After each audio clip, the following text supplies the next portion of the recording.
जय श्री राधे। क्या आप भी जीवन में एक उद्देश्य की तलाश कर रहे हैं? क्या कभी आपने सोचा है कि जीवन में शांति, सुख और संतोष कैसे पाया जा सकता है? तो आज हम बात करेंगे आपकी आध्यात्मिक यात्रा की शुरुआत कैसे की जाए, ताकि आप अपने जीवन को एक नई दिशा और ऊंचाई दे सकें। वीडियो को अंत तक देखें। अगर आप वीडियो को स्किप करते हैं तो आप लाइफ की उन प्रॉब्लम को सॉल्व नहीं कर पाएंगे जो आप हमेशा डेली लाइफ में देखते हैं। आप एक एक पॉइंट अगर आप फॉलो करेंगे तो आपका लाइफ, आपका जीवन बदल सकता है। तो इसका शुरुआत करते हैं। सबसे पहले हम समझेंगे कि स्पिरिचुअल जर्नी है क्या। ये क्या कॉन्सेप्ट है? आध्यात्मिक यात्रा आखिर ये क्या है? क्या आपको लगता है? आप ज़रूर बताना।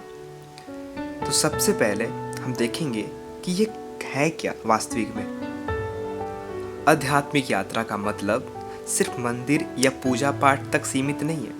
जो हम सोचते हैं कि अरे हम तो मंदिर जाते हैं, हम पूजा पाठ करते हैं, यानी कि हम भक्त हैं, हम स्पिरिचुअल हैं, हम सनातनी हैं।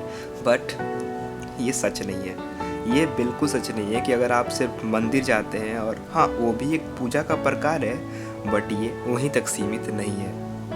यह एक आंतरिक यात्रा है जो हमें खुद को समझने, अपने आत्मज्ञान को प्राप्त करने और ब्रह्मांड के साथ एक जुड़ाव महसूस करने की ओर ले जाती है। यह यात्रा हमें अपने अंदर की शांति, प्रेम और शक्ति का एहसास कराती है। जो आध्यात्मिक यात्रा है ना, वो सिर्फ हम सोचते हैं कि मंदिर जाना तक, बट वहाँ तक सीमित नहीं है। आंतरिक यानी कि अंदर, यानी कि हमारे अंदर जो प्रवेश, जो हम अपने मन को, अपने अहम को हम जानने की प्रयास करते हैं कि मैं कौन हूँ। अच्छा, आप सोचें कि अब आपको क्या लगता है कि आप एक शरीर है, पर वास्तविक में आप शरीर नहीं है। अगर आप शरीर होते हैं तो मरने के बाद आपको क्यों लोग जला देते? मतलब मरने के बाद क्यों आप उनसे दूर भागने लगते? अगर वो शरीर होता तो क्यों बोलते हैं कि वो चले गए?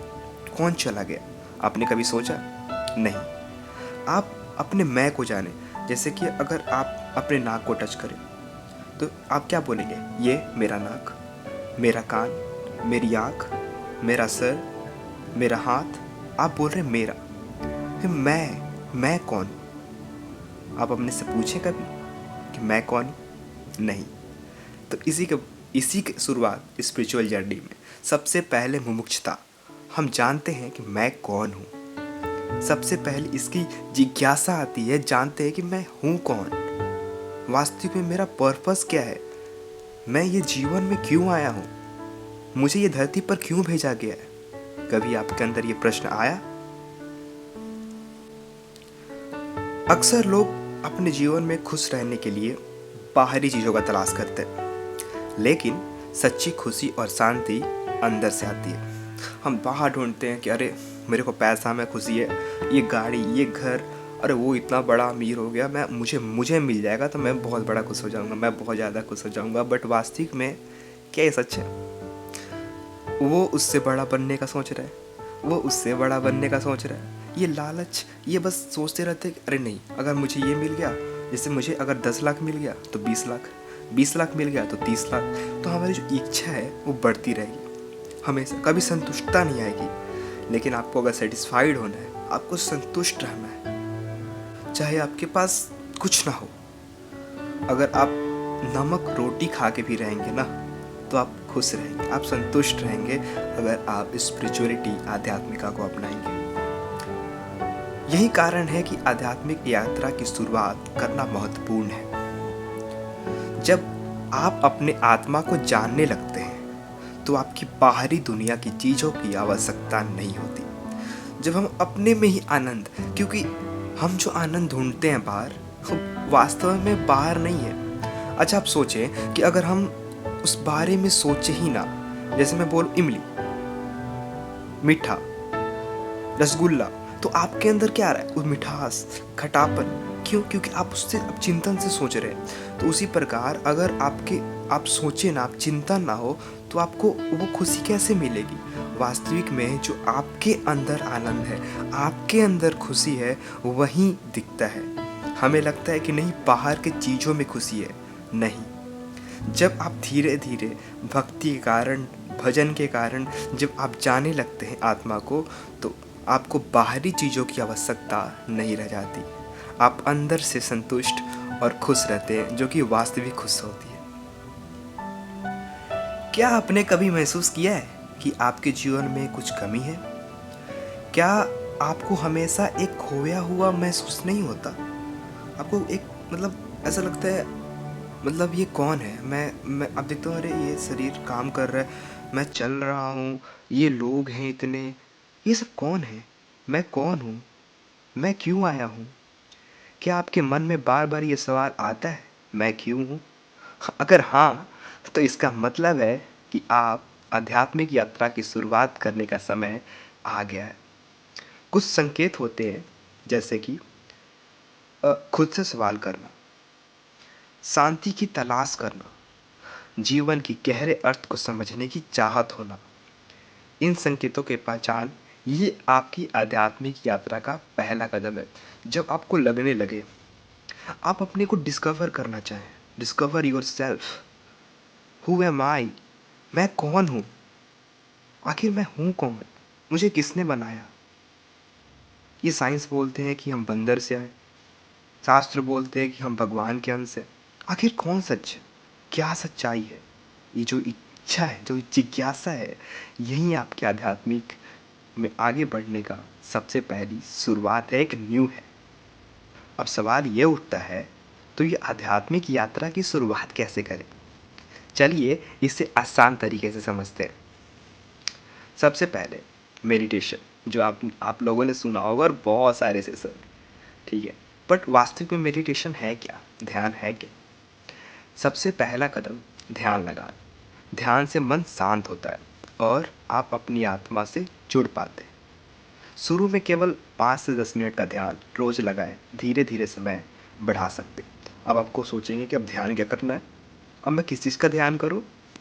तो आपको वास्तविक में भगवान के नाम का ध्यान, जो सबसे सर्वश्रेष्ठ, क्योंकि कलयुग में नाम के अलावा, नाम से ऊपर कुछ नहीं है।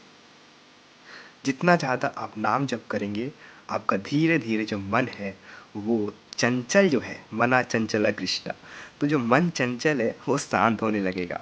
इसलिए आप ध्यान की जगह आप भजन करें, नाम जप करें, जैसे राधा राधा, कृष्ण कृष्ण, राम। आपको जो भी प्रिय नाम लगे, जो भी प्रिय, आप अपने कोई प्रिय चूज कर लें और डेली 5-10 मिनट नाम जप करें और उसे बढ़ाते जाएं।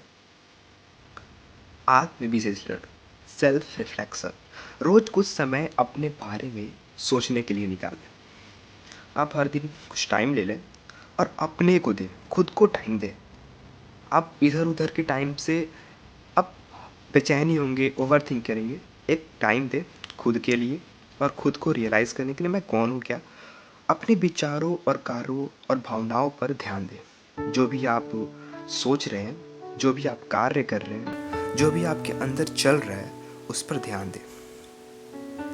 खुद से ये सवाल करें, मैं कौन हूँ? Who am I? मैं कौन हूँ? मेरे जीवन का उद्देश्य क्या है? संतुलित जीवन, बैलेंस्ड लाइफ। अब इस थर्ड पॉइंट को समझते हैं। आध्यात्मिकता का मतलब सिर्फ ध्यान और प्रार्थना ही नहीं है कि हम ध्यान में बैठ गए, प्रेयर कर रहे हैं और यही स्पिरिचुअलिटी है। नहीं, सिर्फ यहीं तक नहीं। अध्यात्म का बहुत विशाल है, आप सोच भी नहीं सकते कितना। बल्कि जीवन को संतुलित तरीके से जीना भी है।